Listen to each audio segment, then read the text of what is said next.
After 2 weeks of playing with my new iPhone 13 Pro Max, including 1 week where I took a vacation, I already have my opinions regarding this device. Uh, I took a lot of pictures and a lot of videos so I can show them to you guys now. So let's get to it.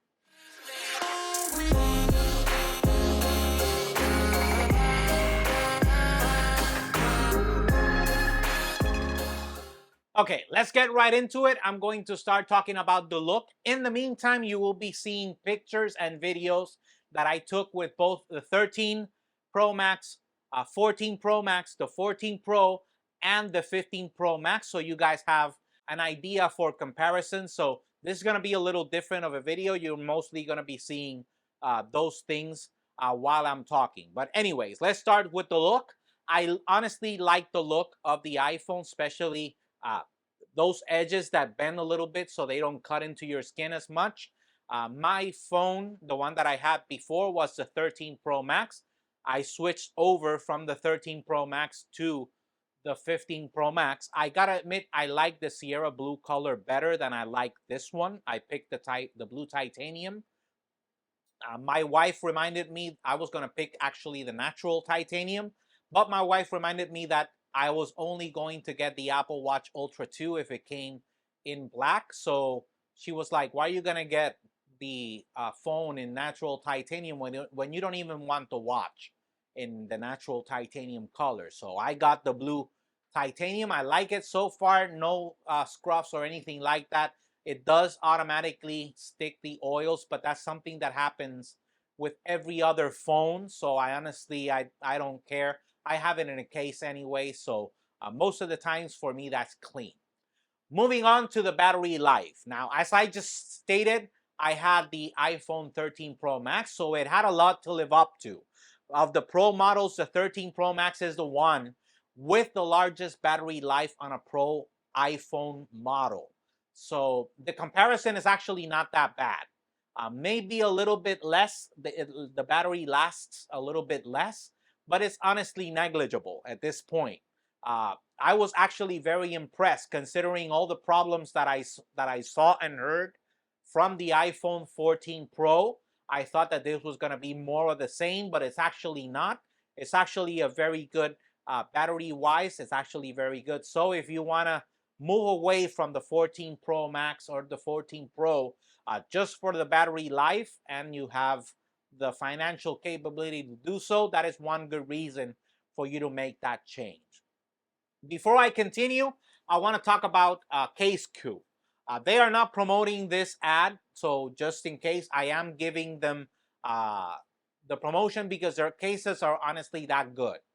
They are not paying me to say this or anything like that, but I honestly like the cases. I saw from other YouTubers that they were talking about CaseQ, specifically the Magic Stand series, where you can use your MagSafe ring on the case as an actual stand to hold your phone either horizontally or vertically. And I actually love the idea. I had it on the 13 Pro Max. I got one case for the 15 Pro Max. And my wife actually has several for her 14 Pro, including the Cloud Kush version of the Magic Stand case. It makes a little bit thicker, so it can protect even more. So I actually do enjoy that. Go ahead if you want to get a case, if you're not one of those courageous people, as I call them, that have either the financial flexibility or they don't the bravery, because at this point it's bravery of carrying other phones without a case. If you are like me, that you need to have your phone inside a case and protect your investment, go to CaseQ, search for them. They are honestly very good. The quality is very good. Let's continue with the YouTubers. The YouTubers said a lot of things. Most of them have been fixed. Some of them haven't. So I'm going to get right to it. The overheating issue.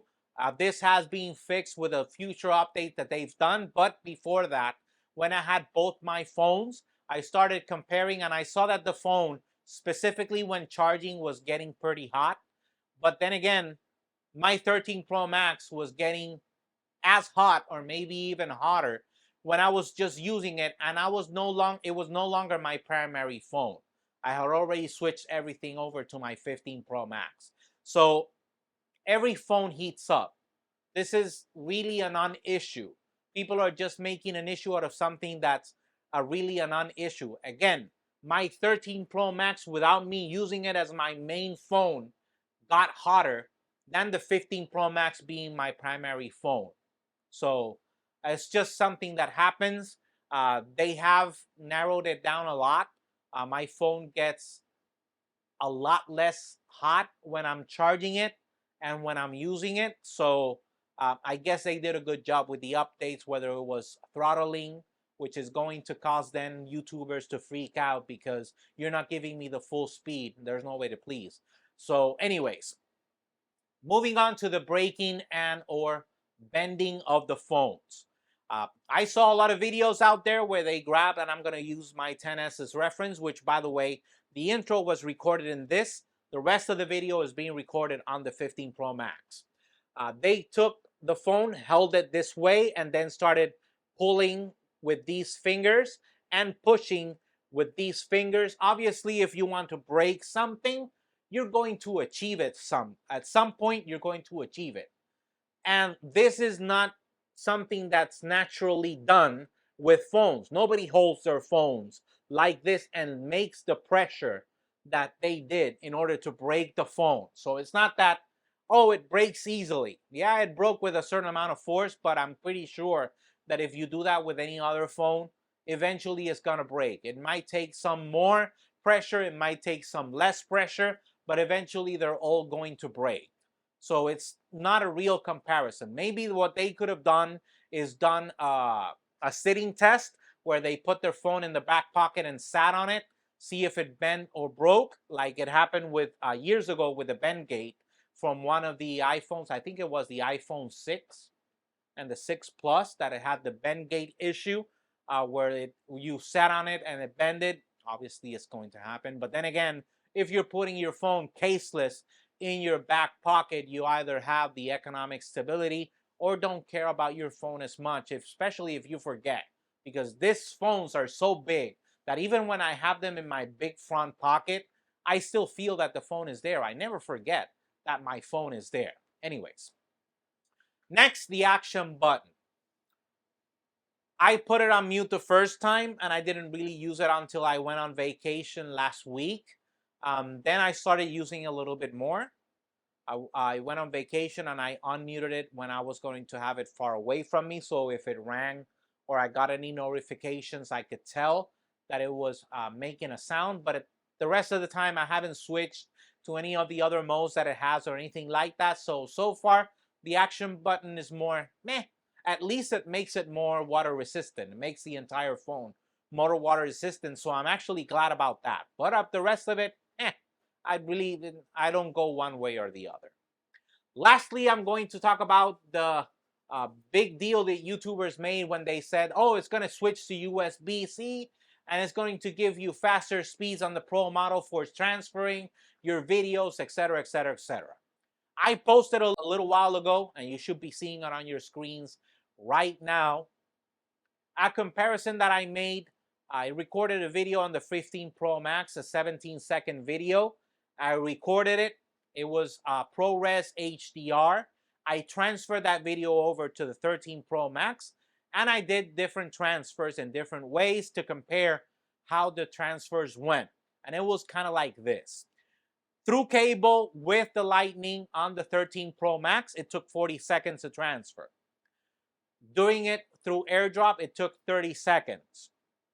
15 Pro Max with the cable, the braided cable that came inside the case, it took the same 40 seconds. So we know that cable gives you the same speed as the Lightning cables that came before it.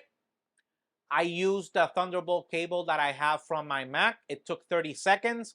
And through AirDrop, it took the same 30 seconds. At this point, why are people so obsessed with transferring things through cable? There's no point to it. You have to remember where the cable is, take out the cable from where it is, connect it to the Mac, connect it to your phone, open the Photos app, wait for it to load on your computer, everything that you have on your phone, select what you want and either drag and drop it to a folder or press the import button. While on your phone, you just open your phone, go to the Photos app, select what you want to transfer, and if you do share, if you do AirDrop a lot, your device is going to show up there. Your Mac is going to show up there. So you just select your Mac and it's transferring. It's a lot smaller of a process than you would if you were doing it directly through cable. So at this point, I don't understand what the big deal was. It's honestly better for you just do AirDrop than to actually bother getting a cable that's Thunderbolt and doing the process that way. Anyways, what's my final verdict? If you have a 14, it's honestly not necessary for you to make the changes. Yes, there are differences in the quality of the picture, but it's not as much as for me to tell you go ahead and make the change. Honestly, it's not. If you have the 13 Pro Max, maybe. There are pictures that look better on the 13 Pro Max than they do on the 14 and 15 Pro Max, because you have to remember that the 13 Pro Max still use a 12 megapixel sensor, and they did as much updating to it as they could. So they were already pros with that sensor than they are. This 48 megapixel sensor is just their second year with it. So it's obviously you're going to be able to tell the difference. If you have anything else, you can go ahead and make the update. You're not going to regret it. So it's actually a pretty good update. So if you actually have anything from the 12 down, you can make the update. You're not going to regret it. It's actually a pretty good phone in my opinion. But let me know your opinions down below. Do you agree, disagree with me? Let me know with the pictures. Did you see a difference? Did you like them better on the 13 Pro Max? Did you like them better on the 15 Pro Max?